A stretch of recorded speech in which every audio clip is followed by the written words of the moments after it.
ओम नमो भगवते वासुदेवाय। सप्ताह यज्ञ की विधि। श्री सनकादि कहते हैं, नारद जी, अब हम आपको सप्ताह श्रवण की विधि बताते हैं। यह विधि प्रायः लोगों की सहायता और धन से साध्य कही गई है। पहले तो यत्न पूर्वक ज्योतिषी को बुलाकर मुहूर्त पूछना चाहिए तथा विवाह के लिए जिस प्रकार धन का प्रबंध किया जाता है उस प्रकार ही धन की व्यवस्था इसके लिए करनी चाहिए। कथा आरंभ करने में भाद्रपद, आश्विन, कार्तिक, मार्गशीर्ष, आषाढ़ और श्रावण ये 6 महीने श्रोताओं के लिए मोक्ष की प्राप्ति के कारण हैं। देवऋषि इन महीनों में भी भद्रा, व्यतिपात आदि कुयोगों को सर्वथा त्याग देना चाहिए तथा दूसरे लोग जो उत्साही हों उन्हें अपना सहायक बना लेना चाहिए। फिर प्रयत्न करके देश देशांतरों में यह संवाद भेजना चाहिए कि यहाँ कथा होगी। सब लोगों को सपरिवार पधारना चाहिए। स्त्री और शूद्र आदि भगवत कथा एवं संकीर्तन से दूर पड़ गए हैं, उनको भी सूचना हो जाए ऐसा प्रबंध करना चाहिए। देश देश में जो विरक्त वैष्णव और हरि कीर्तन के प्रेमी हों उनके पास निमंत्रण पत्र अवश्य भेजें। उसे लिखने की विधि इस प्रकार बताई गई है। महानुभावों, यहाँ 7 दिन तक सत्पुरुषों का बड़ा दुर्लभ समागम रहेगा और अपूर्व रसमयी श्रीमद् भागवत की कथा होगी। आप लोग भगवत रस के रसिक हैं, अतः श्री भागवतामृत का पान करने के लिए प्रेम पूर्वक शीघ्र ही पधारने की कृपा करें। यदि आपको विशेष अवकाश न हो तो भी 1 दिन के लिए तो अवश्य ही कृपा करनी चाहिए, क्योंकि यहाँ का तो एक क्षण भी अत्यंत दुर्लभ है। इस प्रकार विनय पूर्वक उन्हें निमंत्रित करें और जो लोग आएं उनके लिए यथोचित निवास स्थान का प्रबंध करें। कथा का श्रवण किसी तीर्थ में, वन में अथवा अपने घर पर भी अच्छा माना गया है। जहाँ लंबा चौड़ा मैदान हो वहीं कथा स्थल रखना चाहिए। भूमि का शोधन, मार्जन और लेपन करके रंग बिरंगी धातुओं से चौक पूरें। घर की सारी सामग्री उठाकर एक कोने में रख दें। 5 दिन पहले से ही यत्न पूर्वक बहुत से बिछाने के वस्त्र एकत्र कर लें तथा केले के खंभों से सुशोभित एक ऊंचा मंडप तैयार कराएं। उसे सब और फल, पुष्प, पत्र और चंदोवे से अलंकृत करें तथा चारों ओर झंडियां लगाकर तरह तरह के सामानों से सजा दें। उस मंडप में कुछ ऊंचाई पर 7 विशाल लोकों की कल्पना करें और उनमें विरक्त ब्राह्मणों को बुला बुला कर बैठाएं। आगे की ओर उनके लिए वहां यथोचित आसन तैयार रखें। इनके पीछे वक्ता के लिए भी एक दिव्य सिंहासन का प्रबंध करें। यदि वक्ता का मुख उत्तर की ओर रहे तो श्रोता पूर्वाभिमुख होकर बैठें और यदि वक्ता पूर्वाभिमुख रहे तो श्रोता को उत्तर की ओर मुख करके बैठना चाहिए अथवा वक्ता और श्रोता को पूर्व मुख होकर बैठना चाहिए। देश काल आदि को जानने वाले महानुभावों ने श्रोता के लिए ऐसा ही नियम बताया है। जो वेद शास्त्र की स्पष्ट व्याख्या करने में समर्थ हो, तरह तरह के दृष्टांत दे सकता हो तथा विवेकी और अत्यंत निष्प्रह हो, ऐसे विरक्त और विष्णु भक्त ब्राह्मण को वक्ता बनाना चाहिए। श्रीमद् भागवत के प्रवचन में ऐसे लोगों को नियुक्त नहीं करना चाहिए जो पंडित होने पर भी अनेक धर्मों के चक्कर में पड़े हुए स्त्री लंपट एवं पाखंड के प्रचारक हों। वक्ता के पास ही उसकी सहायता के लिए एक वैसा ही विद्वान और स्थापित करना चाहिए, वह भी सब प्रकार के संशयों की निवृत्ति करने में समर्थ और लोगों को समझाने में कुशल हो। कथा प्रारंभ के दिन से 1 दिन पूर्व व्रत ग्रहण करने के लिए वक्ता को क्षौर करा लेना चाहिए तथा अरुणोदय के समय शौच से निवृत्त होकर अच्छी तरह स्नान करे और संध्यादि अपने नित्य कर्मों को संक्षेप से समाप्त करके कथा के विघ्नों की निवृत्ति के लिए गणेश जी का पूजन करें। तदंतर पितृगण का तर्पण कर पूर्व पापों की शुद्धि के लिए प्रायश्चित करें और एक मंडल बनाकर उसमें श्री हरि को स्थापित करें। फिर भगवान श्री कृष्ण को लक्ष्य करके मंत्रोच्चारण पूर्वक क्रमशः षोडशोपचार विधि से पूजन करें और उसके पश्चात प्रदक्षिणा तथा नमस्कार आदि कर इस प्रकार स्तुति करें। करुणानिधान, मैं संसार सागर में डूबा हुआ और बड़ा दीन हूँ। कर्मों के मोहरूपी ग्रह ने मुझे पकड़ रखा है। आप इस संसार सागर से मेरा उद्धार कीजिए। इसके पश्चात धूप दीप आदि सामग्रियों से श्रीमद् भागवत की भी बड़े उत्साह और प्रीति पूर्वक विधि विधान से पूजा करें। फिर पुस्तक के आगे नारियल रखकर नमस्कार करें और प्रसन्नचित्त से इस प्रकार स्तुति करें। श्रीमद् भागवत के रूप में आप साक्षात श्री कृष्ण चंद्र ही विराजमान हैं। नाथ, मैंने भवसागर से छुटकारा पाने के लिए आपकी शरण ली है। मेरा यह मनोरथ आप बिना किसी विघ्न बाधा के सांगोपांग पूरा करें। केशव, मैं आपका दास हूँ। इस प्रकार दीन वचन कहकर फिर वक्ता का पूजन करें, उसे सुंदर वस्त्राभूषणों से विभूषित करें और फिर पूजा के पश्चात उसकी इस प्रकार स्तुति करें।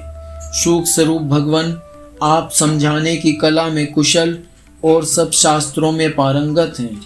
कृपया इस कथा को प्रकाशित करके मेरा ज्ञान दूर करें। फिर अपने कल्याण के लिए प्रसन्नतापूर्वक उसके सामने नियम ग्रहण करें और 7 दिनों तक यथाशक्ति उसका पालन करें। कथा में विघ्न न हो, इसके लिए 5 ब्राह्मणों को और वरण करें। वे 12 मंत्र द्वारा भगवान के नामों का जप करें।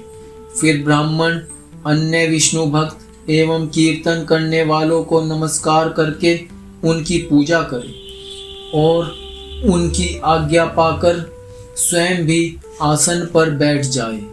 जो पुरुष लोक संपत्ति, धन, घर और पुत्र आदि की चिंता छोड़कर शुद्ध चित्त से केवल कथा में ही ध्यान रखता है, उसे इसके श्रवण का उत्तम फल मिलता है।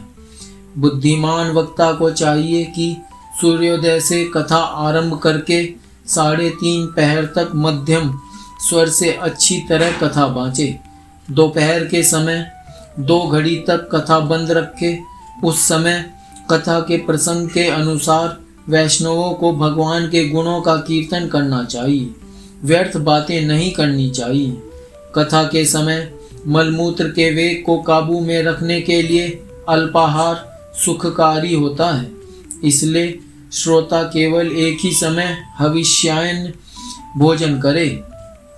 यदि शक्ति हो तो 7 दिन निराहार रहकर कथा सुने अथवा केवल घी या दूध पीकर सुखपूर्वक श्रवण करे अथवा फलाहार या एक समय ही भोजन करे, जिससे जैसा नियम सुबीते से सध सके उसी को कथा श्रवण के लिए ग्रहण करे।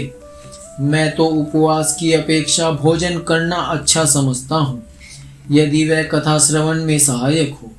यदि उपवास से श्रवण में बाधा पहुँचती हो तो वह किसी काम का नहीं।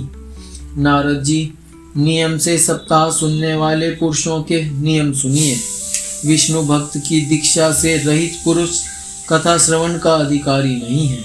जो पुरुष नियम से कथा सुने उसे ब्रह्मचर्य से रहना, भूमि पर सोना और नित्य प्रति कथा समाप्त होने पर पत्तल में भोजन करना चाहिए। दाल, मधु, तेल, गरिष्ठ अन्न, भाव दूषित पदार्थ और बासी अन्न, इनका उसे सर्वदा ही त्याग करना चाहिए। काम, क्रोध, मद, मान, मत्सर, लोभ, दंभ, मोह और द्वेष को तो अपने पास भी नहीं फटकने देना चाहिए।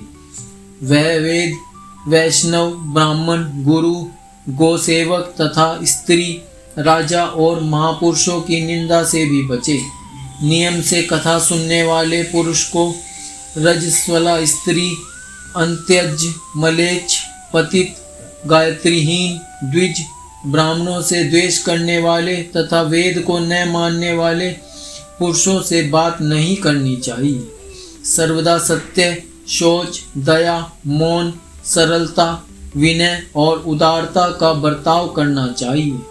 धनहीन, क्षय रोगी, किसी अन्य रोग से पीड़ित, भाग्यहीन, पापी, पुत्रहीन और मुमुक्षु भी यह कथा श्रवण करें। जिस स्त्री का रजोदर्शन रुक गया हो, जिसके एक ही संतान होकर रह गई हो, जो बांझ हो, जिसकी संतान होकर मर जाती हो अथवा जिसका गर्भ गिर जाता हो, वह यत्न पूर्वक इस कथा को सुने। ये सब यदि विधिवत कथा सुने तो इन्हें अक्षय फल की प्राप्ति हो सकती है। यह अत्युत्तम दिव्य कथा करोड़ों यज्ञों का फल देने वाली है। इस प्रकार इस व्रत की विधियों का पालन करके फिर उद्यापन करें। जिन्हें इसके विशेष फल की इच्छा हो वे जन्माष्टमी व्रत के समान ही इस कथा व्रत का उद्यापन करें, किंतु जो भगवान के अकिंचन भक्त हैं उनके लिए उद्यापन का कोई आग्रह नहीं है। वे श्रवण से ही पवित्र हैं, क्योंकि वे तो निष्काम भगवत भक्त हैं। इस प्रकार जब सप्ताह यज्ञ समाप्त हो जाए तब श्रोताओं को अत्यंत भक्ति पूर्वक पुस्तक और वक्ता की पूजा करनी चाहिए। फिर वक्ता श्रोताओं को प्रसाद, तुलसी और प्रसादी मालाएं दे तथा सब लोग मृदंग और झांझ की मनोहर ध्वनि से सुंदर कीर्तन करें। जय जयकार, नमस्कार और शंख ध्वनि का घोष कराए तथा ब्राह्मण और याचकों को धन और अन्न दे। श्रोता विरक्त हो तो कर्म की शांति के लिए दूसरे दिन गीता पाठ करे। गृहस्थ हो तो हवन करे। उस हवन में 10वें स्कंद का एक एक श्लोक पढ़कर विधि पूर्वक खीर, मधु, घृत, तीर्थ, तिल और अन्नादि सामग्रियों से आहुति दे अथवा एकाग्र चित्त से गायत्री मंत्र द्वारा हवन करे, क्योंकि तत्वतः यह महापुराण गायत्री स्वरूप ही है। होम करने की शक्ति न हो तो उसका फल प्राप्त करने के लिए ब्राह्मणों को हवन सामग्री दान करे तथा नाना प्रकार की त्रुटियों को दूर करने के लिए और विधि में फिर जो न्यूनाधिकता रह गई हो उसके दोषों की शांति के लिए विष्णु सहस्त्रनाम का पाठ करे। उससे सभी कर्म सफल हो जाते हैं, क्योंकि कोई भी कर्म इससे बढ़कर नहीं है। फिर 12 ब्राह्मणों को खीर और मधु आदि उत्तम उत्तम पदार्थ खिलाए तथा व्रत की पूर्ति के लिए गौ और स्वर्ण का दान करे। सामर्थ्य हो तो 3 तोले सोने का एक सिंहासन बनवाए, उस पर सुंदर अक्षरों में लिखी हुई श्रीमद् भागवत की पोथी रखकर उसकी आवाहन आदि विविध उपचारों से पूजा करे और फिर जितेंद्रिय आचार्य को उसका वस्त्र, आभूषण एवं गंधादि से पूजन कर दक्षिणा के सहित समर्पण कर दे। यूं करने से वह बुद्धिमान दाता जन्म मरण के बंधनों से मुक्त हो जाता है। यह सप्ताह पारायण की विधि सब पापों की निवृत्ति करने वाली है। इसका इस प्रकार ठीक ठीक पालन करने से यह मंगलमय भागवत पुराण अभीष्ट फल प्रदान करता है तथा अर्थ, धर्म, काम और मोक्ष चारों की प्राप्ति का साधन हो जाता है, इसमें संदेह नहीं। सनकादि कहते हैं, नारद जी, इस प्रकार तुम्हें यह सप्ताह श्रवण की विधि हमने पूरी सुना दी। अब और क्या सुनना चाहते हो? इस श्रीमद् भागवत से भोग और मोक्ष दोनों ही हाथ लग जाते हैं। सूत जी कहते हैं, शौनक जी, यों कहकर महामुनि सनकादि ने 1 सप्ताह तक विधि पूर्वक इस सर्व पापनाशिनी, परम पवित्र तथा भोग और मोक्ष प्रदान करने वाली भागवत कथा का प्रवचन किया। सब प्राणियों ने नियम पूर्वक इसे श्रवण किया। इसके पश्चात उन्होंने विधि पूर्वक भगवान पुरुषोत्तम की स्तुति की। कथा के अंत में ज्ञान, वैराग्य और भक्ति को बड़ी पुष्टि मिली और वे तीनों एकदम तरुण होकर सब जीवों का चित्त अपनी ओर आकर्षित करने लगे। अपना मनोरथ पूरा होने से नारद जी को भी बड़ी प्रसन्नता हुई। उनके सारे शरीर में रोमांच हो आया और वे परमानंद से पूर्ण हो गए। इस प्रकार कथा श्रवण कर भगवान के प्यारे नारद जी हाथ जोड़कर प्रेम गदगद वाणी से सनकादि से कहने लगे। नारद जी ने कहा, मैं धन्य हूँ, आप लोगों ने करुणा करके मुझे बड़ा ही अनुग्रहित किया है। आज मुझे सर्व पापहारी भगवान श्री हरि की ही प्राप्ति हो गई।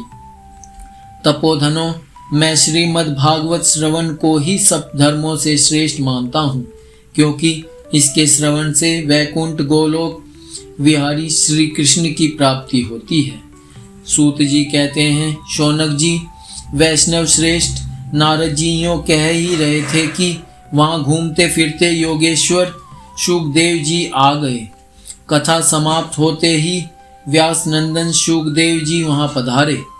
16 वर्ष की सी आयु आत्मलाभ से पूर्ण ज्ञान रूपी महासागर का संवर्धन करने के लिए चंद्रमा के समान वे प्रेम से धीरे धीरे श्रीमद् भागवत का पाठ कर रहे थे। परम तेजस्वी शुकदेव जी को देखकर सारे सभासद झटपट खड़े हो गए और उन्हें एक ऊंचे आसन पर बैठाया। फिर देव ऋषि नारद जी ने उनका प्रेम पूर्वक पूजन किया। उन्होंने सुखपूर्वक बैठकर कहा, आप लोग मेरी निर्मल वाणी सुनिए।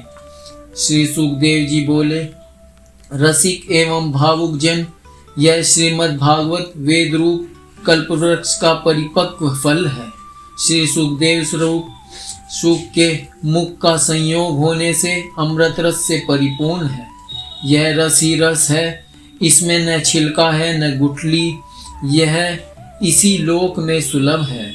जब तक शरीर में चेतना रहे तब तक आप लोग बारंबार इसका पान करें। महामुनि व्यासदेव ने श्रीमद् भागवत महापुराण की रचना की है।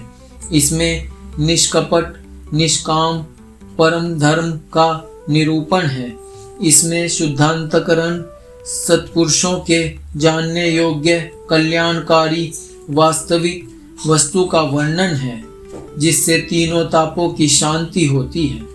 इसका आश्रय लेने पर दूसरे शास्त्र अथवा साधन की आवश्यकता नहीं रहती। जब कभी पुण्यात्मा पुरुष इसके श्रवण की इच्छा करते हैं, तभी ईश्वर अविलंब उनके हृदय में अवरुद्ध हो जाता है। यह भागवत पुराणों का तिलक और वैष्णवों का धन है। इसमें परमहंसों के प्राप्य विशुद्ध ज्ञान का ही वर्णन किया गया है तथा ज्ञान, वैराग्य और भक्ति के सहित निवृत्ति मार्ग को प्रकाशित किया गया है। जो पुरुष भक्ति पूर्वक इसके श्रवण, पठन और मनन में तत्पर रहता है, वह मुक्त हो जाता है। यह रस स्वर्गलोक, सत्यलोक, कैलाश और वैकुंठ में भी नहीं है। इसलिए भाग्यवान श्रोताओं, तुम इसका खूब पान करो। इसे कभी भी मत छोड़ो।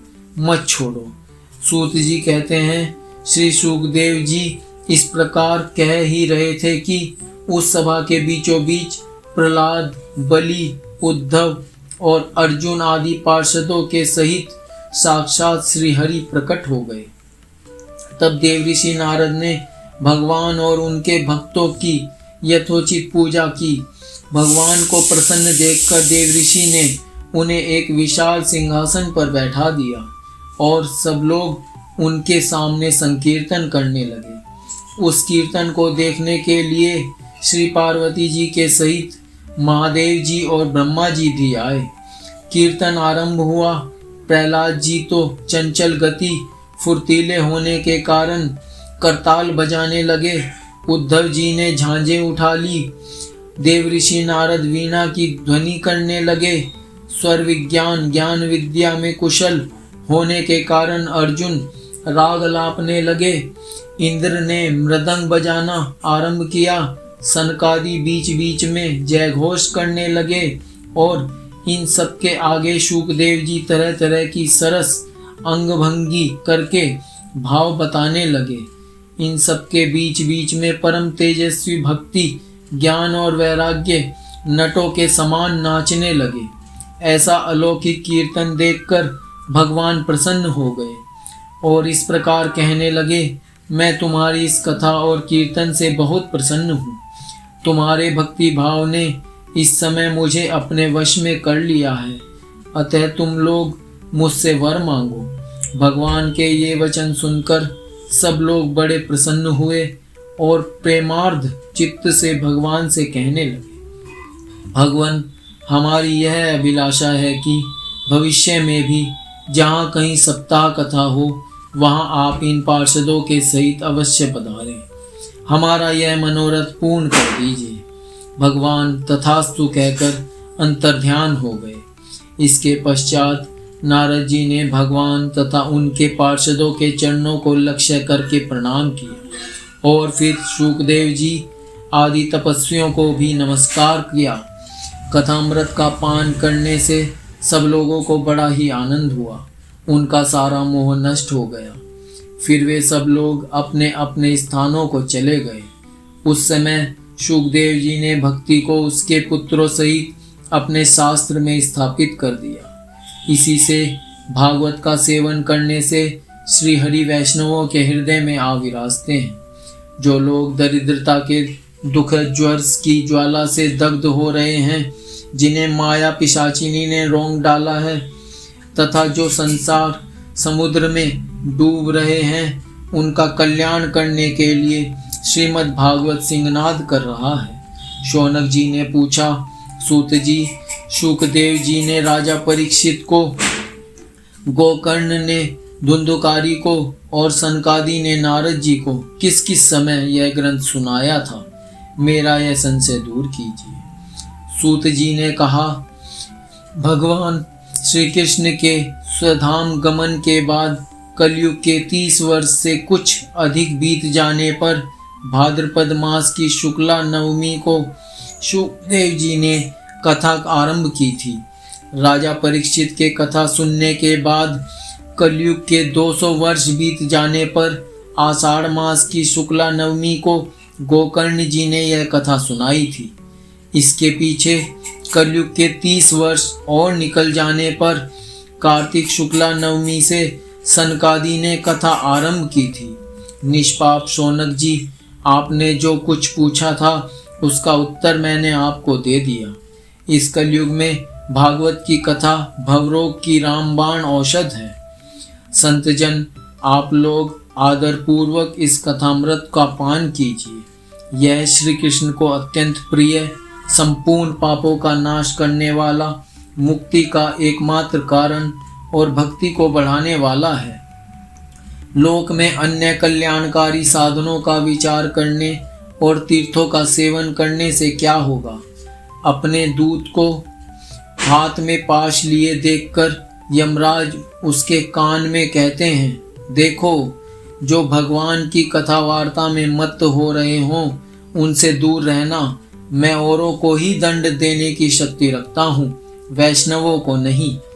इस असार संसार में विषय रूप विष की आसक्ति के कारण व्याकुल बुद्धि वाले पुरुषों अपने कल्याण के उद्देश्य से आधे क्षण के लिए भी इस सुख कथा रूप अनुपम सुधा का पान करो। प्यारे भाइयों, निंदित कथाओं से युक्त कुपथ में व्यर्थ ही क्यों भटक रहे हो? इस कथा के कान में प्रवेश करते ही मुक्ति हो जाती है। इस बात के साक्षी राजा परीक्षित हैं। श्री सुखदेव जी ने प्रेम रस के प्रवाह में स्थित होकर इस कथा को कहा था। इसका जिसके कंठ से संबंध हो जाता है वह वैकुंठ का स्वामी बन जाता है।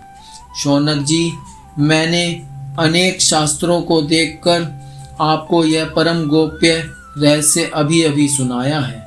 सब शास्त्रों के सिद्धांतों का यही निचोड़ है। संसार में इस सूक्ष्म शास्त्र से अधिक पवित्र और कोई वस्तु नहीं है। अतः आप लोग परमानंद की प्राप्ति के लिए इस द्वादश स्कंद रूप रस का पान करें। जो पुरुष नियम पूर्वक इस कथा का भक्ति भाव से श्रवण करता है और जो शुद्धांतकरण भगवत भक्तों के सामने इसे सुनाता है, वे दोनों ही विधि का पूरा पूरा पालन करने के कारण इसका यथार्थ फल पाते हैं।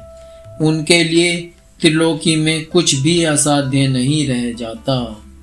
यहाँ श्रीमद् भागवत गीता का महात्म्य समाप्त होता है।